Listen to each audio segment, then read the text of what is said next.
Assalomu alaykum o'rtoqlar, navbatdagi mijozim yoshi 20 da. Nafaslarni bolevой sindrom bilan kelgan, mushak mexanizmi yaxshi ishlamayapti. Trapetsiya mushagi, rombovidniy mushaklar, ikkita kurak orasidagi mushaklar, воздушно-реберная мышца deydi. Mana shu liniyalar, kvadrat mышцалari ham harakatlar cheklangan. Hozir mana kecha birinchi kuni diagnostika o'tganmiz. Nima bo'ldi mana kecha kunda? Ozgina bo'lishib olsang.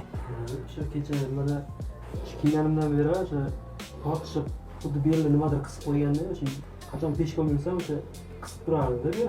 Yurganimda ham, o'tirganimda ham o'sha turnikka osilib yoki o'zimni oyog'im bilan tortib nima qilmasam, zo'rg'a qo'yib yubormasdan zo'rg'a chiqadi o'sha og'riq.